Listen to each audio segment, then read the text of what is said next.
I found out my wife was cheating on me the day I inherited $3 million from my uncle. The irony wasn't lost on me, finally having enough money to give Jessica everything she'd ever wanted, only to discover she'd already been taking what she wanted from someone else. But I'm getting ahead of myself. My name is Robert Callahan, and I'm a high school history teacher in Scottsdale, Arizona. 38 years old, married for 12 years to Jessica, father to 2 kids, Emma, who's 10, and Tyler, who's 8. We weren't rich, but we were comfortable. Jessica worked part-time as a dental hygienist, which gave her flexibility with the kids' schedules. We had a nice house in a decent neighborhood, took 1 vacation a year, and I thought we were happy. I really did. Uncle Bernard's death hit me hard. He was my father's older brother, never married, no kids of his own. He'd made his fortune in commercial real estate back in the 80s and 90s, and while we'd stayed in touch, I never expected to be named in his will. The lawyer's call came on a Tuesday morning in late September, asking me to come to Phoenix for the reading. "You should go," Jessica said, kissing my cheek as I grabbed my keys. "Take the day off. I know how much he meant to you." She seemed genuinely sympathetic. Her hand lingered on my shoulder, and she gave me that smile, the one that had made me fall in love with her back in college. I remember thinking how lucky I was to have such a supportive wife. The reading took 90 minutes. When the lawyer, a stern woman named Patricia Winters, told me I'd inherited the bulk of Bernard's estate, I actually laughed. It had to be a mistake. But she showed me the documents, explained the terms of the trust, and by the time I walked out of that office, I was $3 million richer. I sat in my car in the parking garage for 20 minutes, trying to process it. This changed everything. We could pay off the house, set up college funds for the kids. Jessica could quit her job if she wanted. Maybe we could finally take that trip to Italy she'd been dreaming about since our honeymoon. I wanted to tell her in person, see her face light up. So instead of calling, I stopped at the florist and bought 24 roses, red ones, her favorite. Then I headed home, arriving around 2:30 in the afternoon. Her car was in the driveway, which surprised me. She wasn't supposed to be home until 4. My first thought was that she'd gotten sick and left work early. The front door was unlocked, and I could hear music playing upstairs. Something soft and jazzy that I didn't recognize. "Jess?" I called out, setting the roses on the kitchen counter. No answer. I climbed the stairs, the music getting louder. It was coming from our bedroom. The door was slightly ajar, and through the gap I could see movement. My brain tried to make sense of what I was seeing. Clothes scattered across the floor, Jessica's work scrubs in a pile by the dresser, a man's jacket I didn't recognize draped over the chair. I should have made noise, should have announced myself. But something kept me frozen in place, watching through that 6-inch gap as my wife of 12 years moved beneath another man in our bed. The bed we'd picked out together at IKEA 7 years ago. The bed where our kids sometimes crawled in on Saturday mornings for pancakes and cartoons. I recognized him. That was the worst part. Not some stranger, not some random affair that could be written off as a moment of weakness. It was Kevin Palmer, our neighbor from 3 houses down. The guy who'd helped me install our backyard fence last summer. The guy whose son played on Tyler's soccer team. The guy whose wife, Denise, was in Jessica's book club. I stood there for what felt like hours but was probably only 30 seconds. Then I pulled out my phone and started recording. My hands were shaking so badly I almost dropped it, but I managed to get about 90 seconds of footage before I couldn't take it anymore. I walked back downstairs in a daze. Got in my car.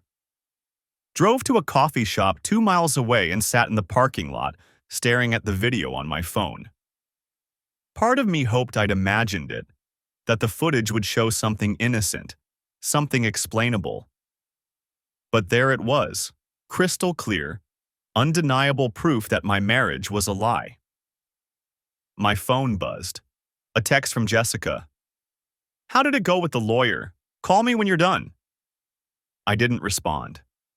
Instead, I called my brother, David, who lived in Tucson. "Rob, what's wrong? You sound terrible." "I need a place to stay tonight," I said. "Can I come down?" "Of course. What happened?" "I'll tell you when I get there." I drove south on the I-10, my mind racing. The inheritance suddenly felt like a curse rather than a blessing. If I'd come home at the normal time, I never would have known. Jessica would have greeted me at the door, excited to hear about my day, and I would have told her about the money. We would have celebrated, made plans, maybe even been intimate later that night, and I would have been none the wiser. But now I knew, and I couldn't unknow it. I stayed with David for 3 days. 3 days of sleeping on his couch, staring at his ceiling fan, and trying to figure out what my life looked like now. He didn't push me to talk, didn't offer platitudes, just kept the coffee coming and made sure I ate something every day. On the second night, I finally watched the video I'd recorded. All 90 seconds of it. David sat next to me on the couch while I played it on my phone. The screen brightness turned down like that would somehow make it less real. It was worse than I remembered. The sounds. Jessica's voice saying Kevin's name in a way she'd never said mine. Not in 12 years. "That's solid evidence," David said quietly. "Patricia will know what to do with it." Patricia Winters, the lawyer in Phoenix. I'd called her office from David's apartment the day after I arrived, left a message saying I needed to retain her services for a divorce. She'd called back within 2 hours. "I need to go home," I said on the morning of the 4th day. It was a Saturday, September 28th. The kids would be home. Jessica would be pretending everything was normal. "You sure you're ready?" I wasn't sure of anything, but I couldn't hide in Tucson forever. The drive back north on I-10 took 2 hours. I'd texted Jessica the night before, just a simple message saying I'd needed a few days to think about Uncle Bernard's death, that I'd been staying with David. She'd responded with understanding, even sympathy. Said she'd been worried but understood I needed space to grieve. The performance was flawless. I pulled into our driveway at 11:30. Jessica's car was there. So was a silver Honda Pilot I didn't recognize, parked on the street 3 houses down. Kevin's wife Denise drove a Honda Pilot. Inside, the house smelled like pancakes. Emma and Tyler were at the kitchen table with syrup-sticky fingers, and Jessica was at the stove, spatula in hand. She turned when she heard me, and her smile was so genuine it made my stomach turn. "You're home," she said, coming over to hug me. I let her, my arms hanging at my sides. If she noticed my lack of response, she didn't show it. "I'm so sorry about your uncle. I know how much he meant to you."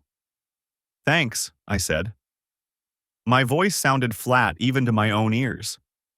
Emma and Tyler abandoned their pancakes to crash into me, and that was real.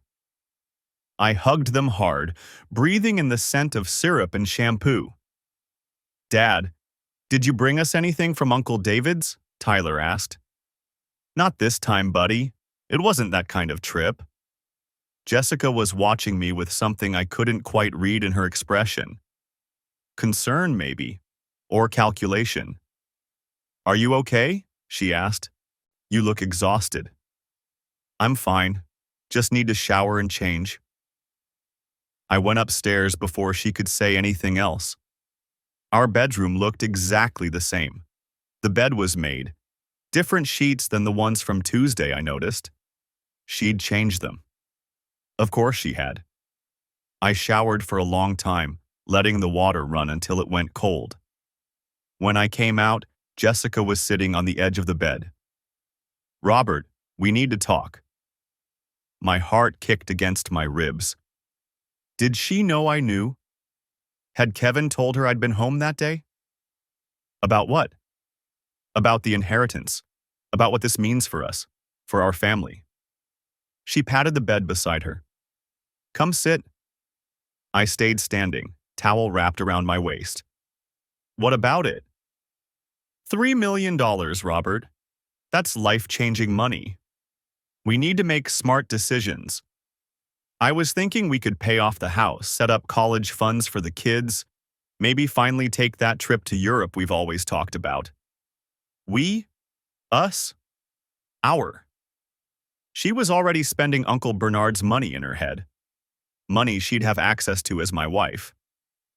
"I haven't decided what I'm doing with it yet," I said. Something flickered across her face. Irritation, maybe. "Well, we should decide together. We're partners." Partners. The word tasted like acid. "I need to think about it more. It's a lot to process." "Of course." She stood, smoothed her hands down her jeans. "Take your time. I just want us to be smart about this. This is our chance to really build something." She left the room, and I sat down on the bed, the IKEA bed we'd assembled together 6 years ago, and stared at the wall. Monday morning, I went back to work, stood in front of my sophomore history class and lectured about the Articles of Confederation, while my phone buzzed in my pocket with texts from Jessica, asking if I wanted her to pick up groceries, telling me she loved me. Normal wife things. I responded with single words. "Sure." "Okay, thanks." At lunch, I sat in my classroom and called Patricia Winters. "Mr. Callahan," she answered on the second ring. "I was hoping to hear from you. When can you come to Phoenix?" "Tomorrow afternoon? I can leave right after school." 3 o'clock. I'll have my paralegal send you the address." "I have evidence," I said. "Video evidence of the affair." There was a pause. "Bring it. And bring any financial documents you have access to. Bank statements, credit card bills, mortgage papers, everything." "The inheritance? Don't do anything with it yet. Don't transfer it. Don't spend it. Don't tell her the exact amount if you haven't already. Arizona is a community property state, but we have options if the funds are kept separate." I hadn't told Jessica the exact amount. I'd just said a significant inheritance when I'd texted her from the lawyer's office last Tuesday, before I'd come home and found her in bed with Kevin Palmer. "I understand," I said. "Good. See you tomorrow at 3. That night, Jessica suggested we get a babysitter and go out to dinner. "Just the two of us," she said. "We haven't had a date night in months." I wanted to say no. Wanted to tell her I knew. Wanted to play the video on the living room TV and watch her face as she realized her performance was over. But Patricia had said not to do anything yet. Wait until we had a strategy, so I said yes. We went to the Italian place on Scottsdale Road where we'd had our first anniversary dinner. Jessica wore a blue dress I'd always liked. She reached across the table and took my hand while we waited for our food. "I know the last few weeks have been hard," she said. "Losing your uncle, all the stress with the estate. But I want you to know I'm here for you. We're going to get through this together." I looked at our joined hands. Her wedding ring caught the candlelight. I'd saved for 3 months to buy that ring. We'd been 26, broke, and stupid in love. "Together," I repeated. "Always." She squeezed my fingers. "You and me against the world, right? That's what we promised." The food came. I ate without tasting it. Jessica talked about her day at the dental office, about Tyler's soccer practice, about how Emma needed new shoes. Normal things. Wife things. My phone was in my pocket with 90 seconds of video that proved every word out of her mouth was a lie. Tuesday. At 3 o'clock, I sat across from Patricia Winters in her Phoenix office. She was younger than I'd expected, maybe 40, with sharp eyes and no wedding ring. I showed her the video. She watched it twice, her expression never changing. Then she set my phone down on her desk and opened a legal pad. How long have you been married? 12 years. Anniversary was in June. Children? 2. Emma's 10, Tyler's 8. Do you know how long the affair has been going on? No, I just found out last Tuesday. Have you confronted either of them? No. Good, don't. She made a note. The video is date-stamped, which helps. Do you have any other evidence? Texts, emails, credit card statements showing hotel charges? I haven't looked. I stopped. I've been trying not to think about it. Start thinking about it. Check your phone records, credit card statements, anything joint. If she's been using marital funds to support the affair, that matters. Arizona courts can award a disproportionate share of community property if one spouse has wasted marital assets.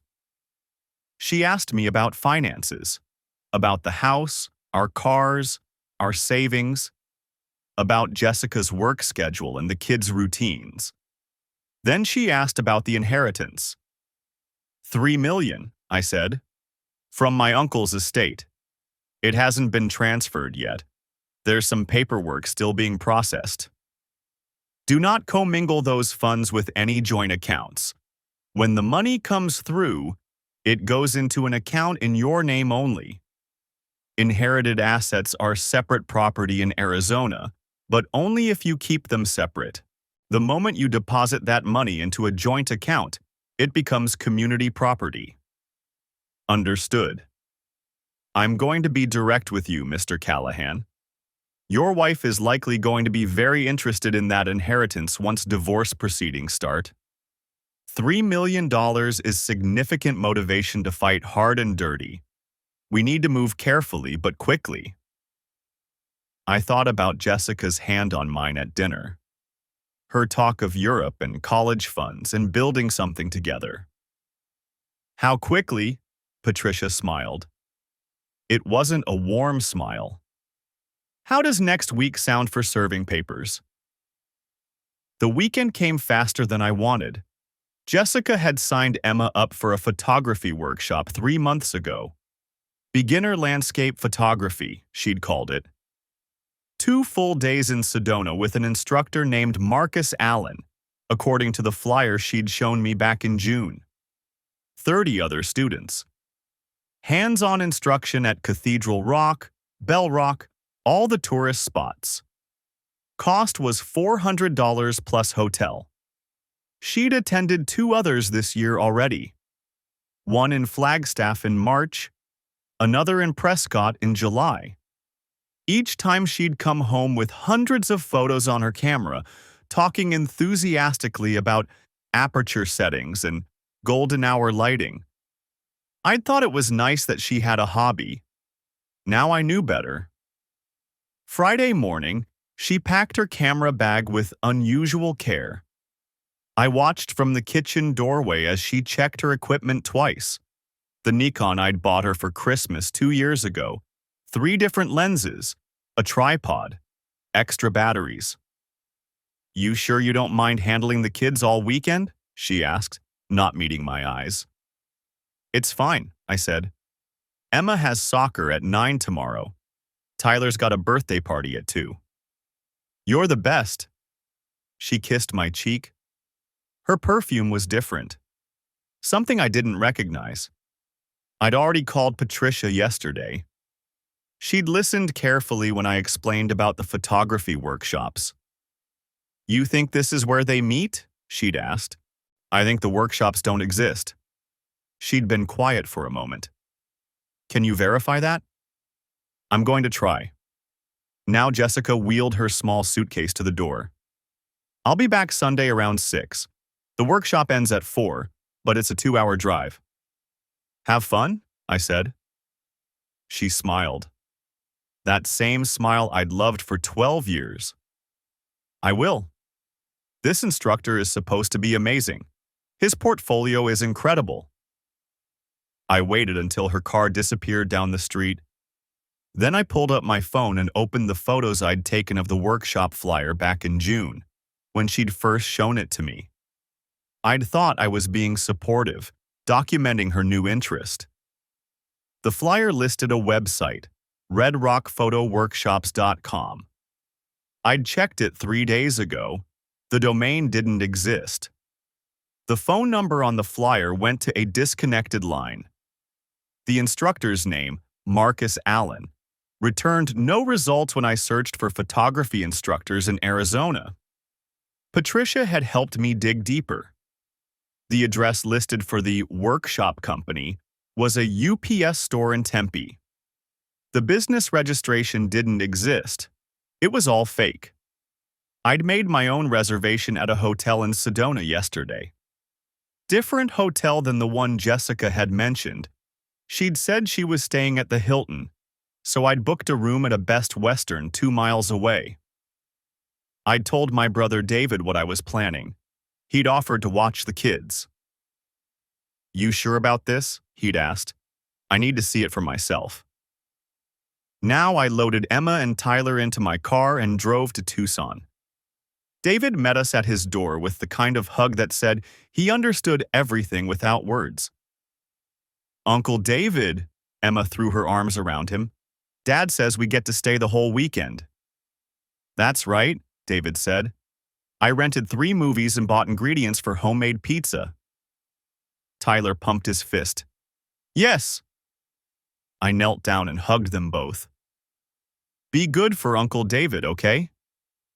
We will, Emma promised. David walked me back to my car. You need backup? No, I just need to see it. Call me if that changes. I drove back north on I-10, then east on I-17 towards Sedona. The red rocks appeared in the distance around 3 o'clock, massive formations jutting from the desert like ancient monuments. Tourist season was winding down, but the roads were still busy with rental cars and tour buses.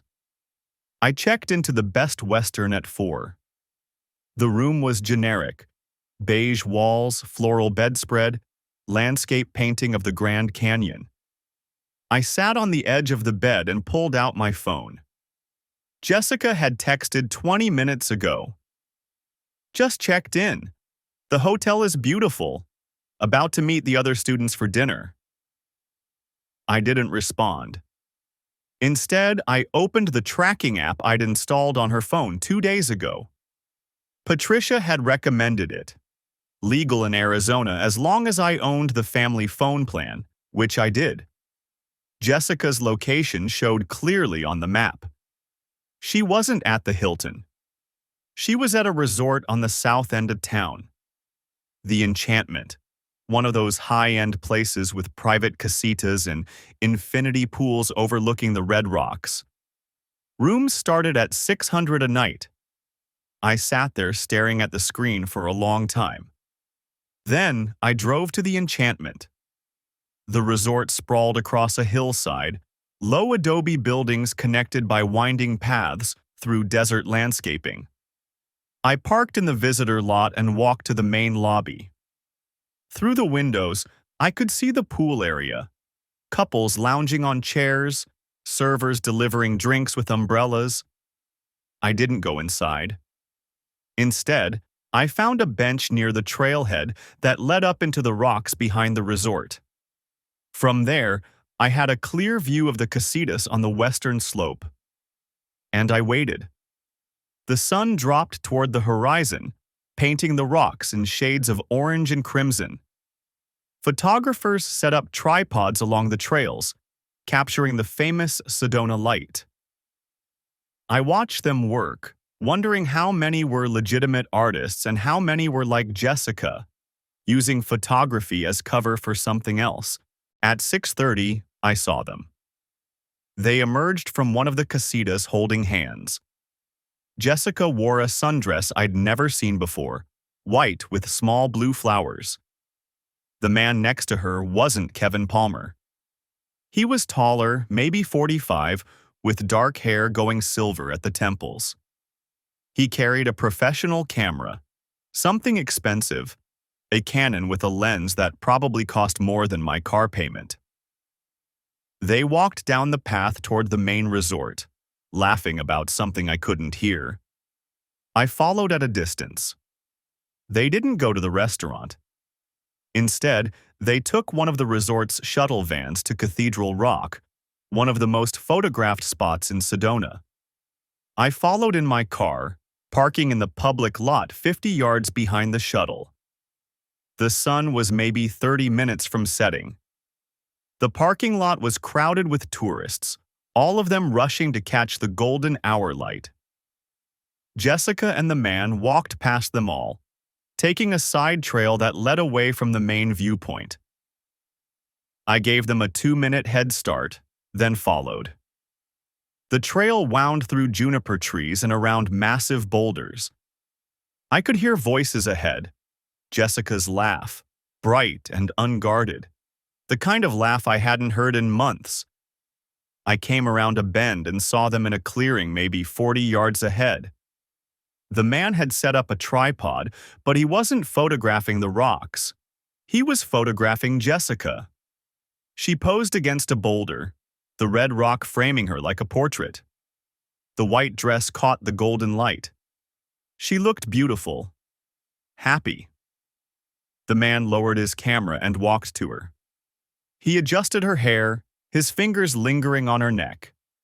She tilted her face up toward his. I raised my phone and started recording. They kissed.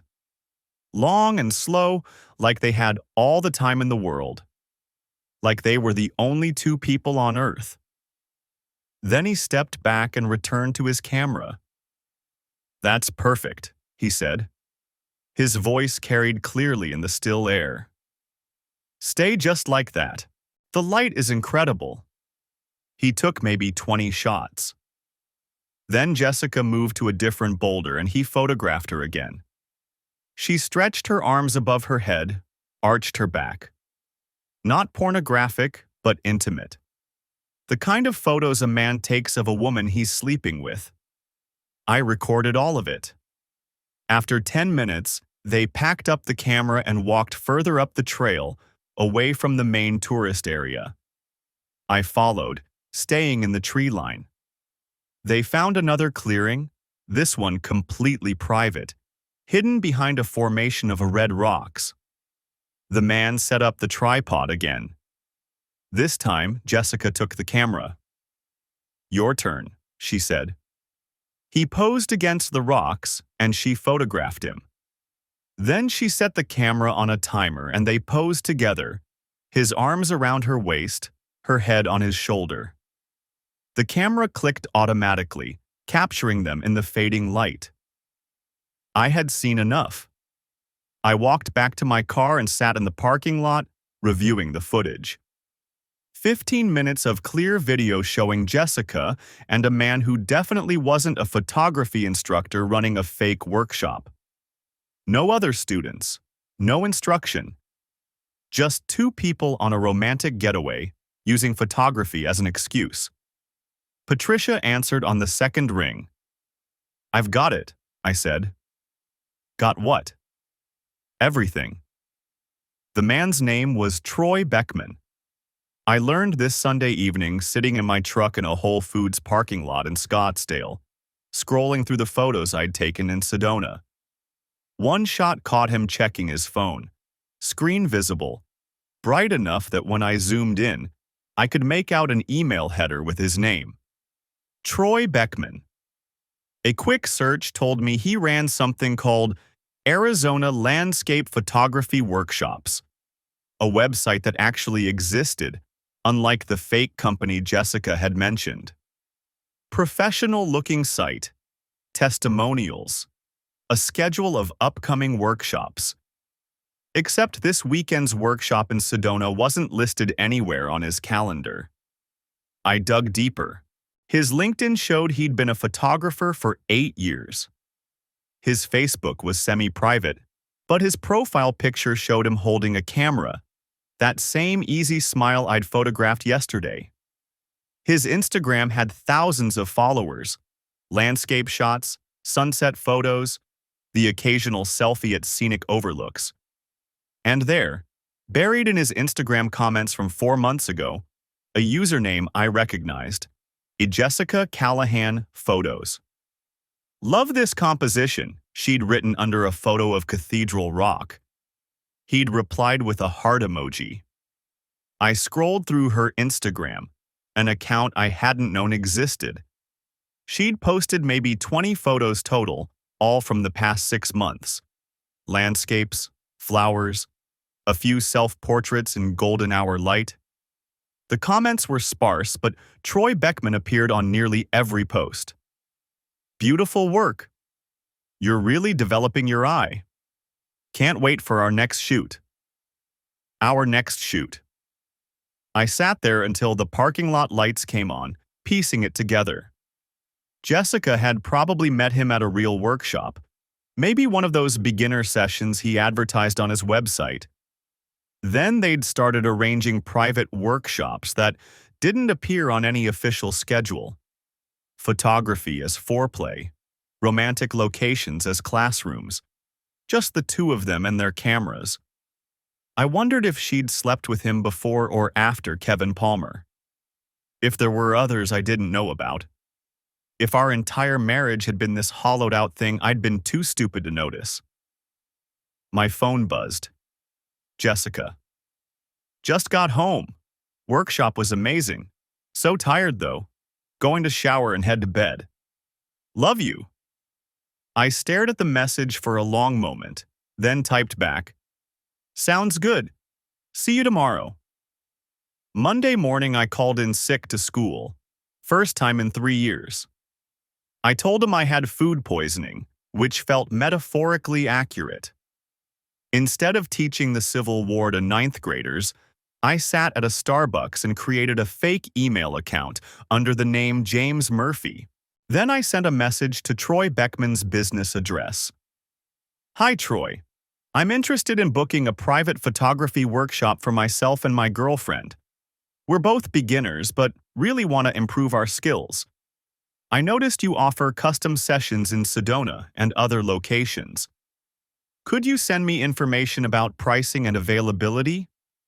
We're flexible on dates and budget isn't a major concern. Thanks, James. He replied within 2 hours. Hi, James.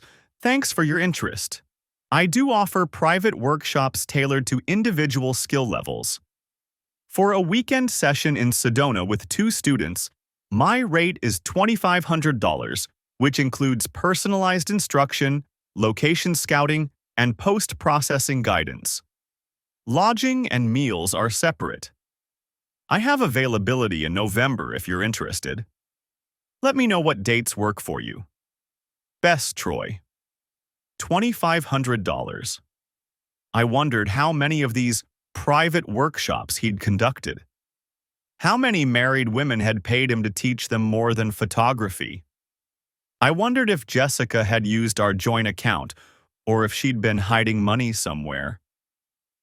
Then I went back through our credit card statements for the past 6 months. I'd never paid much attention before. Jessica handled most of the household finances, and I'd trusted her to manage things responsibly. There it was. March, $2,500 to Arizona Landscape Photography Workshops. June, another $2,500 to the same. And this weekend would make 3. $7,500 of our money. Money we'd saved for Emma's braces. For Tyler's soccer camp. For the roof that needed replacing. She'd spent it on affairs disguised as education. Tuesday afternoon, I met with Patricia Winters again. I brought printouts of everything. The photos from Sedona, The Instagram evidence, the email exchange with Troy Beckman, the credit card statements. She reviewed it all with the same stern efficiency I remembered from our first meeting. "This is thorough," she said. "Very thorough. The financial documentation is particularly useful. She's been using marital funds to facilitate an affair, which won't look good in court. Can we get that money back? We can request reimbursement as part of the settlement. Whether the judge awards it depends on various factors, but the pattern of deception and misuse of funds strengthens your position." She set down the papers and looked at me directly. "I need to ask, what's your goal here, Robert? Beyond the divorce itself?" I'd been thinking about this since Sunday night. "I want full custody of Emma and Tyler. I want the house. I want her to understand there are consequences. The first two are achievable, especially with this evidence. The third," she paused, "the third isn't something the legal system can guarantee, but we can certainly make the process uncomfortable for her." "What about him? Troy Beckman?" "What about him? He's running a scam, advertising legitimate photography workshops, but actually providing something else, using his business as a cover for affairs with married clients." Patricia leaned back in her chair. "That's an interesting angle. Not relevant to your divorce, but interesting. What are you thinking?" "I'm thinking the photography community might want to know what kind of instructor he really is." She almost smiled. "Almost. I can't advise you to do anything that might constitute harassment or defamation. But if you were to share factual information with relevant parties, other photographers, workshop organizations, people who might consider hiring him, that would be protected speech." "Factual information." "Photos you personally took in a public location. Documented evidence of a fake workshop. Your own experience discovering the fraud." She tapped the printouts. "All factual." I spent Tuesday evening researching. There were dozens of photography forums online, places where professionals and serious amateurs discussed equipment, techniques, and yes, workshops. Troy Beckman's name appeared in several threads, mostly positive reviews from what appeared to be genuine students. But there were also a few complaints. Vague mentions of unprofessional behavior. One woman who said she'd signed up for a group workshop that got unexpectedly canceled. Another who noted that Troy had seemed overly friendly during a session. I created accounts on 3 major photography forums. Then I drafted a post, revised it 4 times, and finally hit submit around 11 p.m. The title: Warning: Arizona Landscape Photography Workshops, Fake Sessions and Fraud. The text: I'm posting this as a warning to the photography community, particularly women, who might consider booking workshops with Troy Beckman of Arizona Landscape Photography Workshops. This past weekend, my wife told me she was attending one of his workshops in Sedona. She'd attended 2 previous workshops with him this year, spending $2,500 each time from our joint account. I became suspicious when I couldn't find this weekend's workshop listed on his website or social media. When I checked our credit card statements, I found she'd paid him $7,500 over 6 months for sessions that didn't appear on his public calendar. I drove to Sedona on Saturday and found them at an expensive resort, not the budget hotel she'd claimed the workshop was using. There were no other students. No photography instruction happening. Just the 2 of them taking photos of each other in romantic locations. I've attached photos I took documenting what was actually happening. I'm not including identifying information about my wife. But Troy Beckman is a public figure running a business, and people deserve to know what they're actually paying for. This isn't a legitimate photography workshop. It's a cover for affairs with married clients. He charges professional rates for private instruction that has nothing to do with photography education. If you're considering booking with him, or if you know someone who has, please be aware of what's really going on. I attached 6 photos, carefully cropped to keep Jessica's face obscured but showing Troy clearly. Him and a woman holding hands on a trail, embracing at a scenic overlook, sitting intimately close at a restaurant. The resort in the background, expensive and romantic. Then I posted the same thing, with minor variations, on 2 other forums.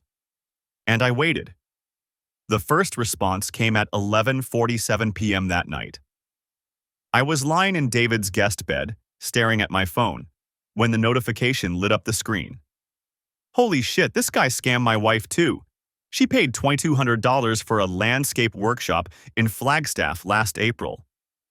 When she showed me the photos, half of them were just her posing in meadows. I thought it was weird, but she said it was about understanding the subject's relationship to the environment. Now I'm wondering what the hell really happened. I sat up, read it again. By morning, there were 43 replies across 3 different photography forums. The pattern emerged quickly. Married women, premium prices, private sessions, scenic locations. 1 husband in Tucson. 2 in Phoenix. 1 from as far as Albuquerque.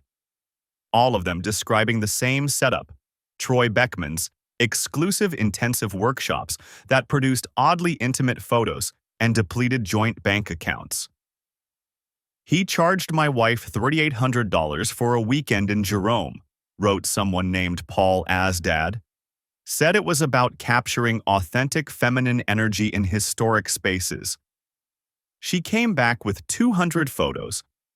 In about half of them, she's the only subject. Soft focus, golden hour lighting, her looking at the camera like, well, not like someone learning photography techniques. I forwarded the thread to Patricia Winters with a brief note. The photography scam is bigger than I thought. Multiple victims coming forward. Her response came within 20 minutes. Good. This establishes pattern of fraud, saving everything for potential civil suit.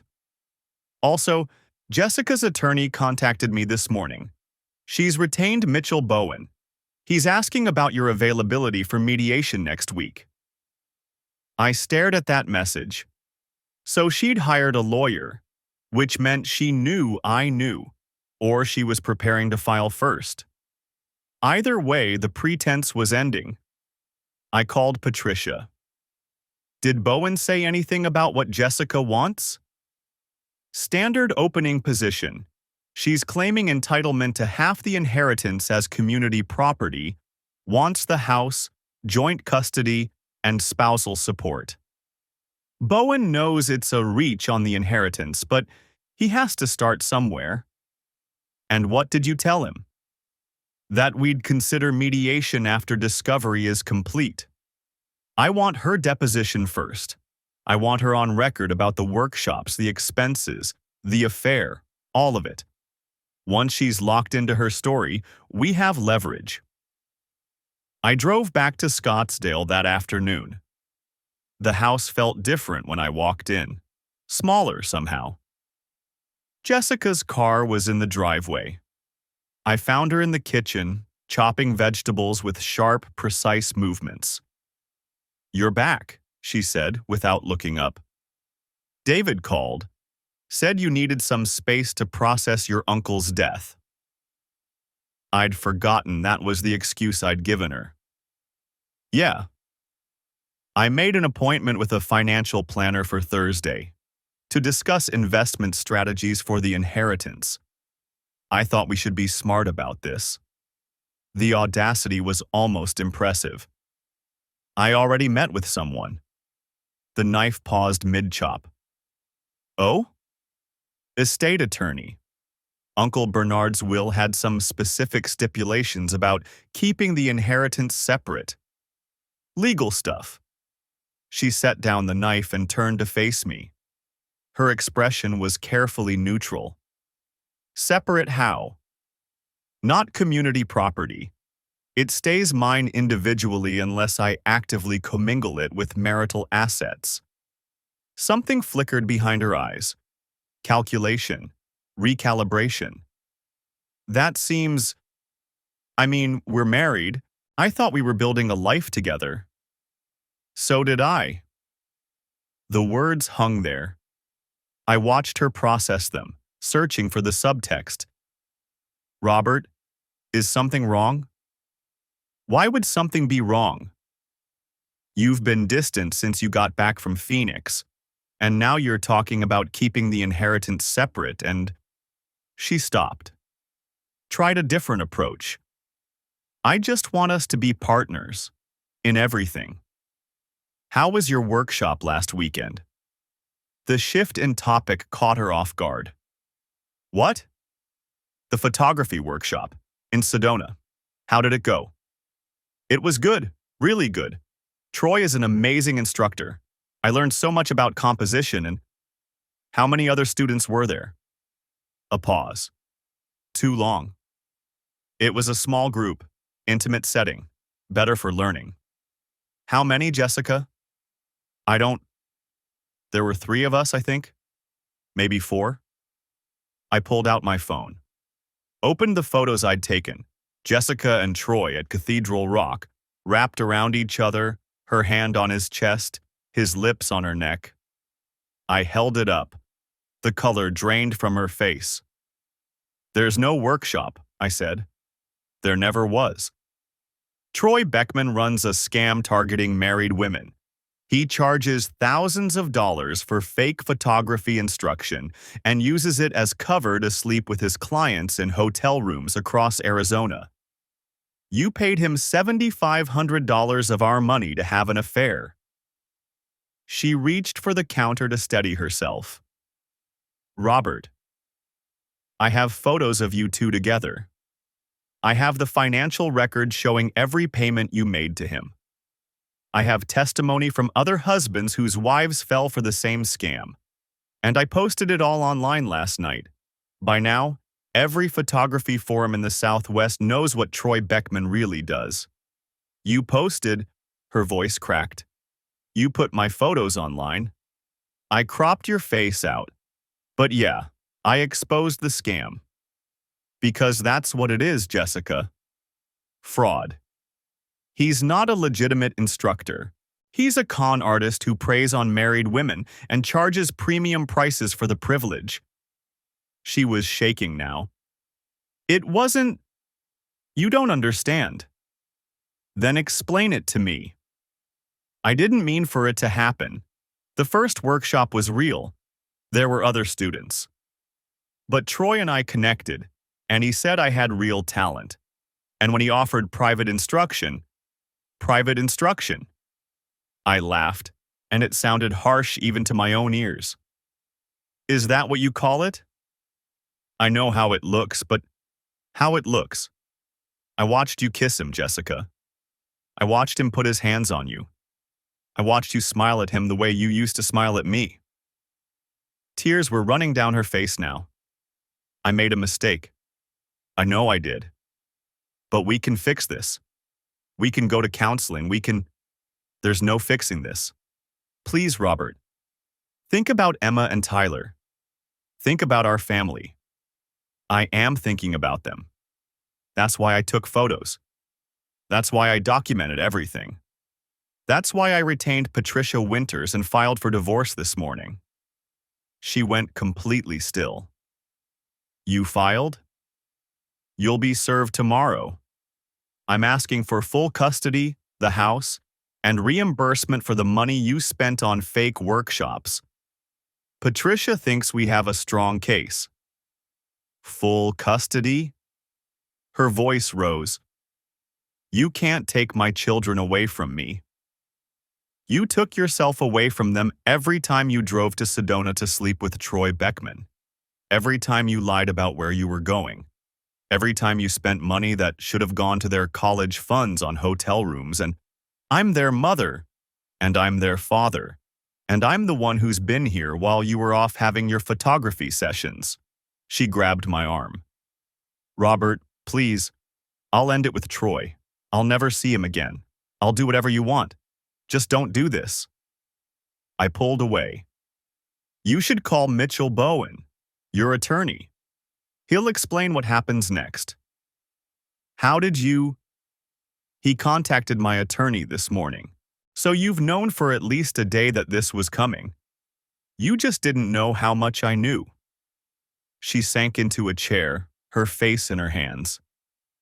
This is insane. You're destroying our family over a mistake.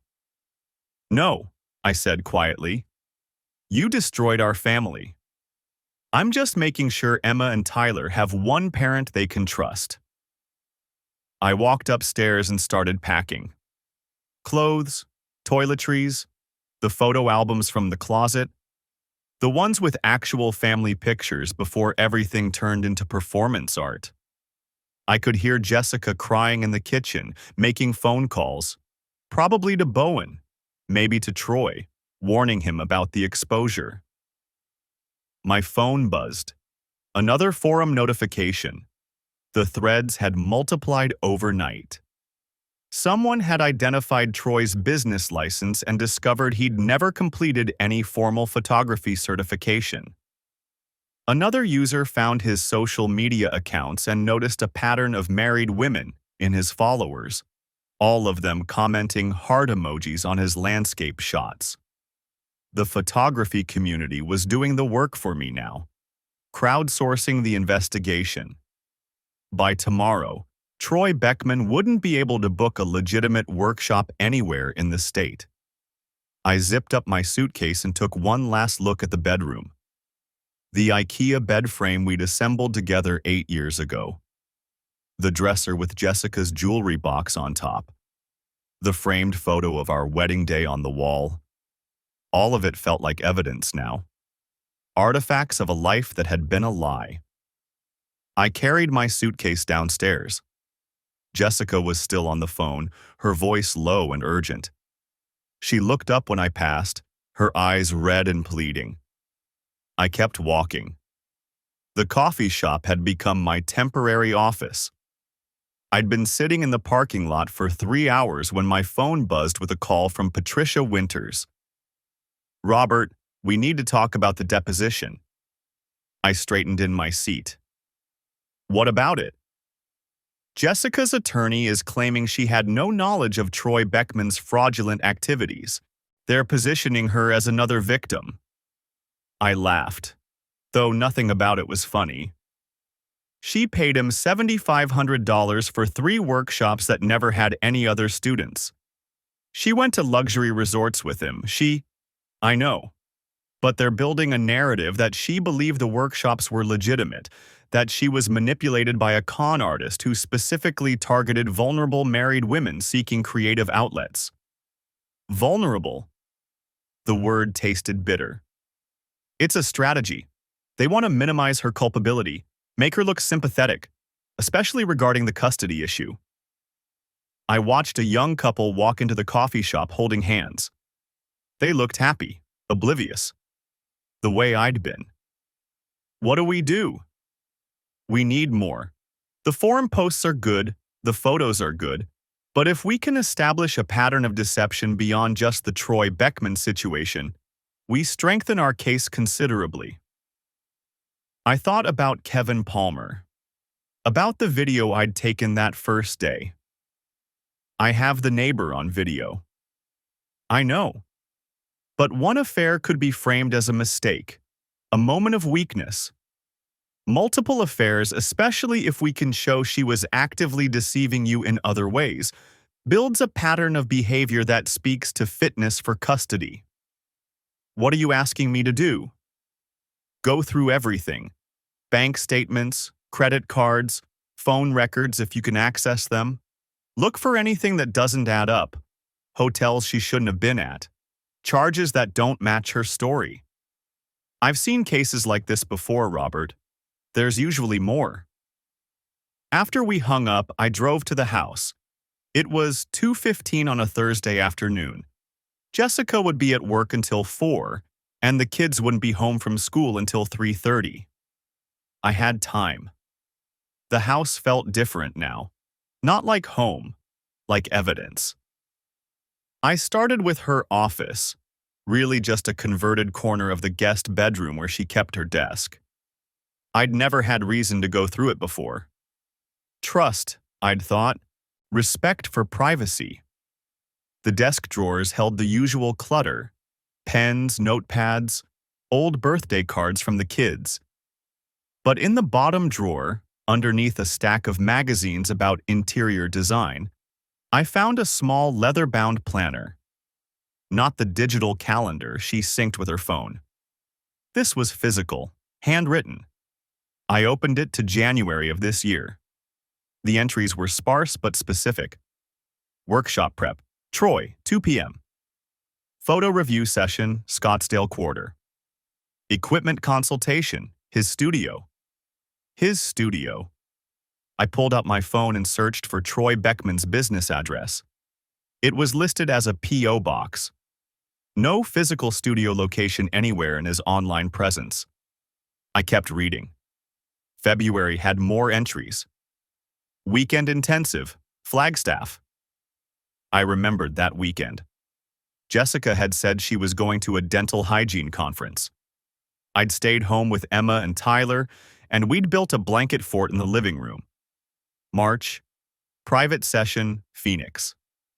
April, advanced techniques workshop, Prescott.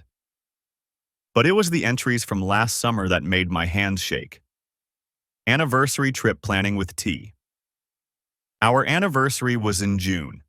We'd gone to San Diego for a long weekend. It had been Jessica's idea. She'd found a great deal on a hotel, she'd said. She'd planned the whole thing. Except according to this planner, she'd planned it with Troy. I took photos of every page. In her closet behind a row of shoeboxes, I found a small fireproof safe I'd never seen before. It was locked. I tried her birthday, the kids' birthdays, our anniversary. Nothing worked. I stood there holding it. This small metal box full of secrets, and made a decision I never thought I'd make.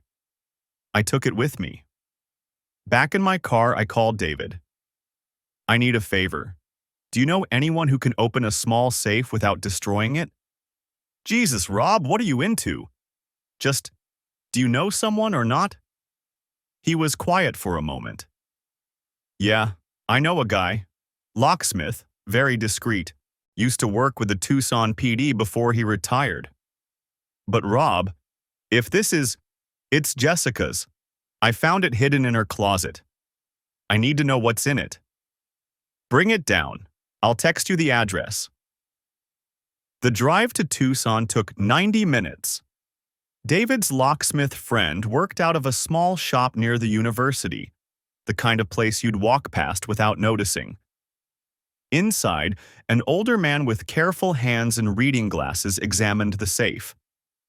Simple combination lock. Give me 20 minutes. David and I sat in the waiting area. Neither of us spoke much. What was there to say? 17 minutes later, the locksmith called us back. The safe sat open on his workbench. Combination was 0815, he said. Common pattern. August 15th mean anything to you? It didn't. Not our anniversary, not either kid's birthday, not any date I could think of. I looked inside the safe.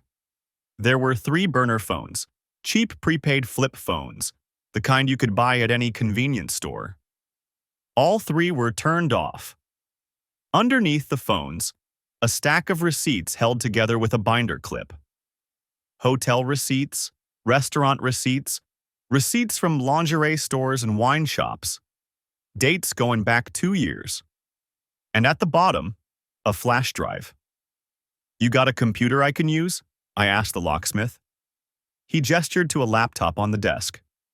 Help yourself. I plugged in the flash drive. It contained a single folder labeled Memories. Inside were photos, hundreds of them. Jessica with Troy Beckman at the Grand Canyon. Jessica with a different man I didn't recognize at what looked like a beach resort.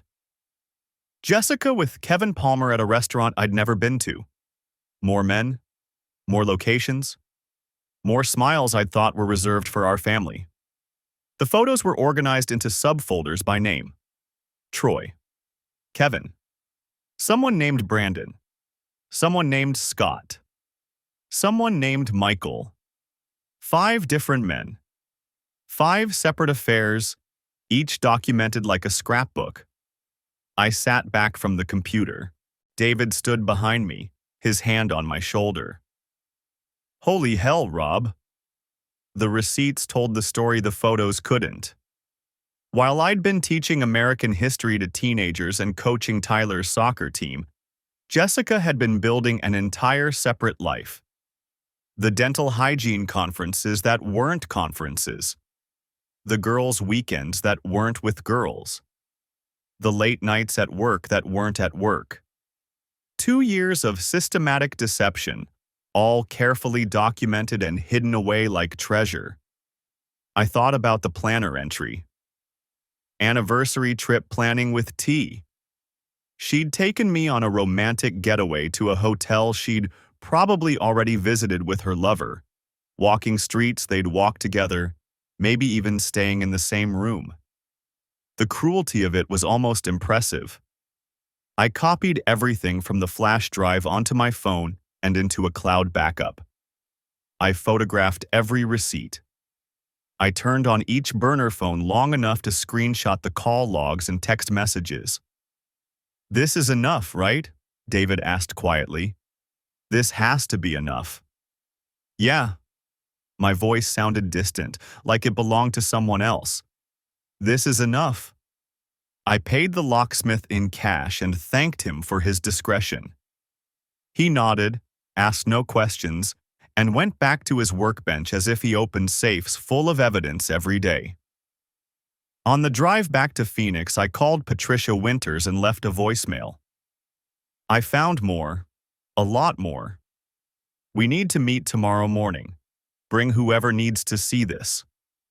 The sun was setting over the desert, painting the sky in shades of orange and purple.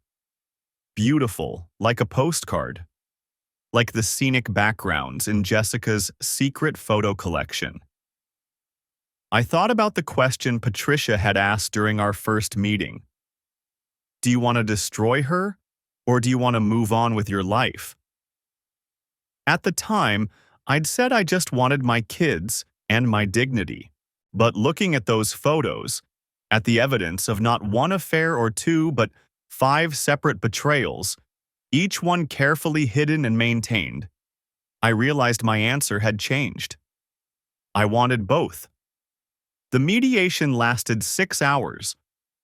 We sat in a conference room on the 14th floor of a downtown Phoenix office building. Me, Patricia, Jessica, Mitchell Bowen, and a mediator named Karen Wright, who had the exhausted patience of someone who'd spent 20 years watching marriages dissolve. Jessica wouldn't look at me. She'd lost weight in the 3 weeks since I'd moved out. Her hands shook when she reached for her water glass. Mitchell Bowen laid out their opening position. Joint custody, Jessica keeps the house. I pay spousal support for 6 years. We split all marital assets 50-50. Patricia didn't even open her folder. "No." "Counselor, we haven't even begun to—" "No." Patricia's voice was flat. "Your client has engaged in at least 5 extramarital affairs over a 2-year period, spending approximately $18,000 of marital funds on hotels, gifts, and fraudulent photography workshops. She maintained burner phones to coordinate these affairs. She documented her infidelity on a hidden flash drive. She brought her lover to locations she later visited with her husband, turning their anniversary trip into a reenactment of an affair. The evidence is overwhelming and irrefutable.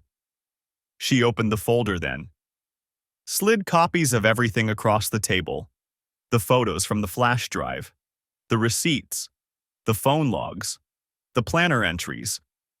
Mitchell's face went gray as he flipped through them. Jessica started crying quietly. My client, Patricia continued, is willing to offer the following settlement. Robert receives primary physical custody of both children. Jessica gets supervised visitation every other weekend, increasing to unsupervised after 6 months of clean behavior. No introducing the children to any romantic partners during that period. Robert keeps the house and the inheritance, which remains separate property. Jessica receives no spousal support. Marital assets are split 60-40 in Robert's favor to account for the funds she wasted on affairs. She has 30 days to move out. That's unconscionable, Mitchell said. You're asking her to give up her children and her home. I'm offering her a way to avoid a trial where all of this becomes public record, where Troy Beckman gets deposed about his photography scam, where Kevin Palmer has to explain to his wife Denise why he's on video in Robert's bed, where every man in those photos gets subpoenaed and questioned under oath. Patricia leaned forward. Your client is a dental hygienist. She works with families, with children. How many of her patients do you think will stay with the practice once this gets out? The mediator intervened. Perhaps we should take a break. Let everyone consider their positions. Jessica and Mitchell stepped into the hallway. Through the glass wall, I could see her gesturing frantically, Mitchell shaking his head. Patricia turned to me. She'll take it. Maybe not today, but within a week. She has no leverage. The kids, I said. Emma's going to ask why Mom doesn't live with us anymore. You tell her the truth, age appropriately. That Mom made choices that hurt the family. That you're making sure they're safe and loved. Kids are resilient, Robert. More resilient than adults. When Jessica and Mitchell came back, her eyes were red but dry. She'd stopped crying. We need more time to consider, Mitchell said. You have 72 hours, Patricia replied. After that, we file for trial and this all becomes public. We left separately. I took the elevator down alone, walked through the lobby where other people were living normal lives, having normal problems. In my car, I sat for a long time before starting the engine. My phone buzzed. A text from Emma. Dad, when are you coming to get us? Tyler wants to show you his science project. I drove to the house, my house, though Jessica was still living there for now.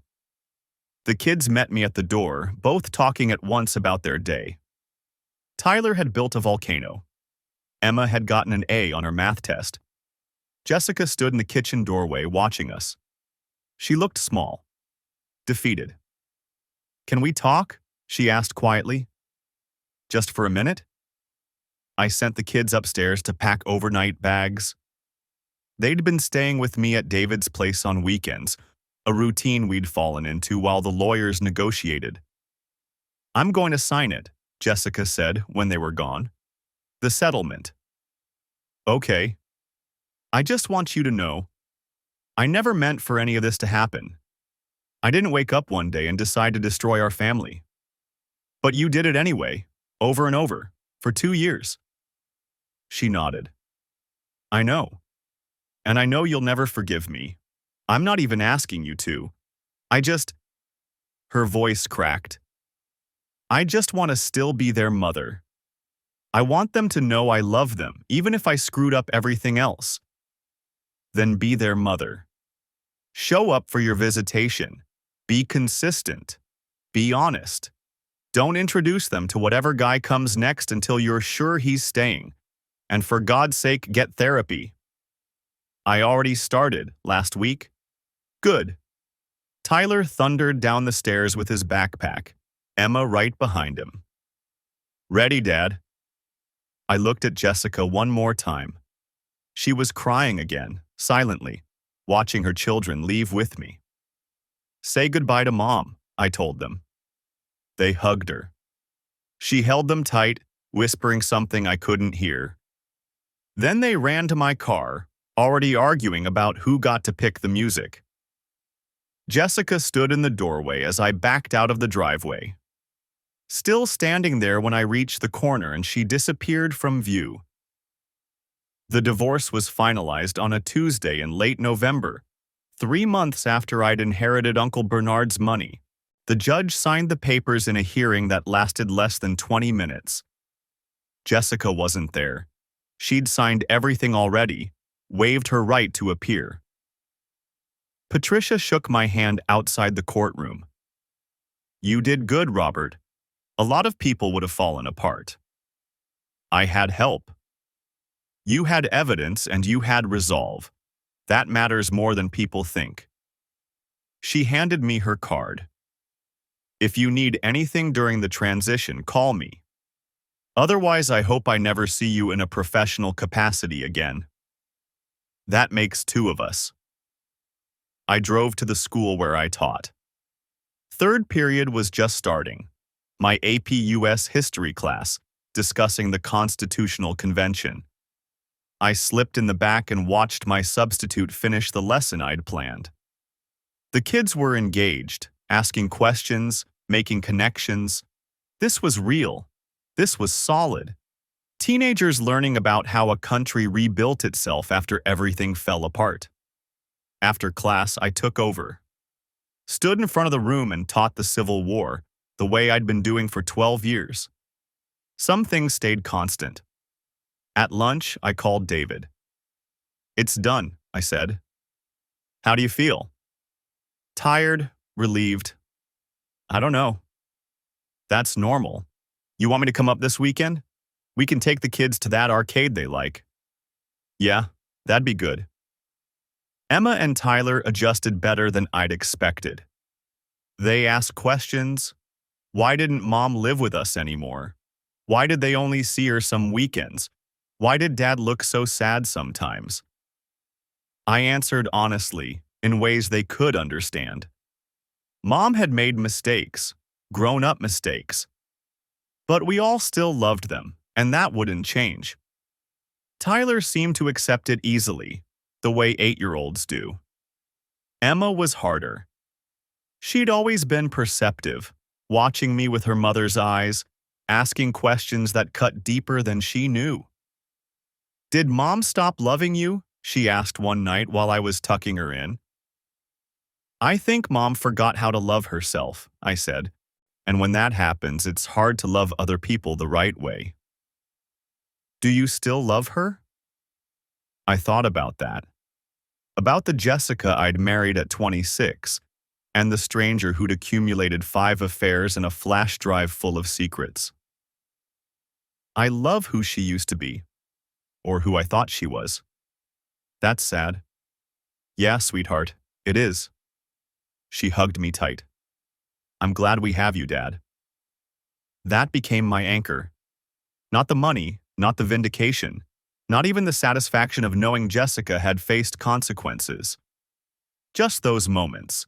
Tyler showing me his latest Lego creation, Emma reading her book reports out loud at dinner, both of them arguing over board games on Saturday mornings. I bought a smaller house in a better school district. 3 bedrooms, a yard big enough for a swing set, a neighborhood where kids still rode bikes and nobody knew my history. The inheritance sat mostly untouched in investments, college funds for Emma and Tyler, retirement accounts, boring responsible choices that Uncle Bernard probably would have approved of. Troy Beckman's photography business collapsed within a month of my forum posts. The Arizona Professional Photographers Association revoked his membership. Former clients started coming forward with their own stories, and last I heard, 3 different women were pursuing civil suits. He'd shut down his website and social media accounts, disappeared from the photography community entirely. I felt no sympathy. Kevin Palmer and his wife Denise got divorced too. I heard about it through the neighborhood gossip chain. Apparently, Denise had hired a private investigator after my evidence came out, and Kevin's affair with Jessica was just the beginning of what they found. They sold their house in January. I never saw either of them again. Jessica moved to Tempe, got a job at a different dental practice, started over. She showed up for her visitation weekends, usually on time, usually sober. The kids came back with stories about movies they'd watched and restaurants they'd tried. She was trying, in her way. I didn't ask if there were new men. It wasn't my business anymore.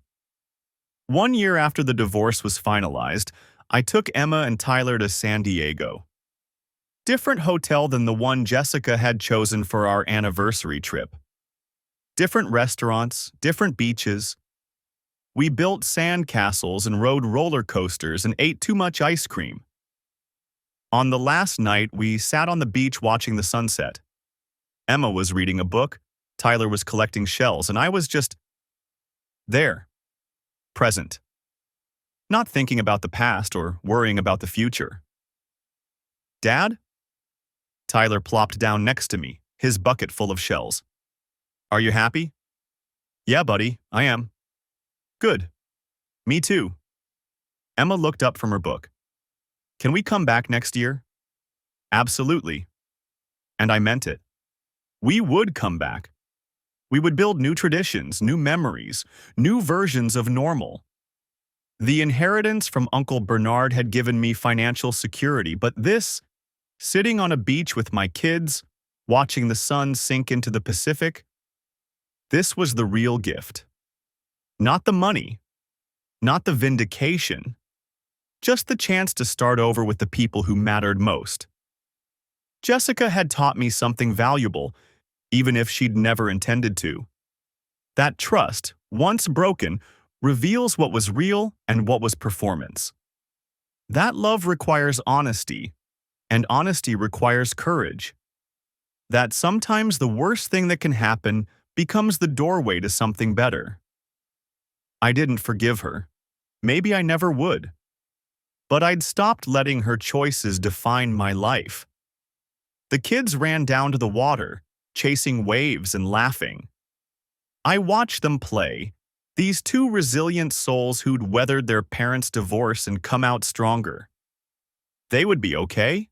We would be okay. And that was enough. The sun touched the horizon, painting the sky in shades of amber and rose. Beautiful, like a promise. Like a second chance. I pulled out my phone and took a picture. Not of the sunset, but of Emma and Tyler silhouetted against it, frozen in a moment of pure joy. This was what I wanted to remember.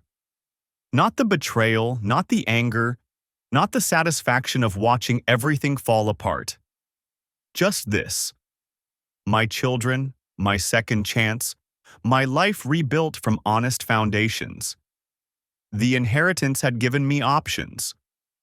But these two kids, running through the surf without a care in the world, had given me purpose. And in the end, that made all the difference.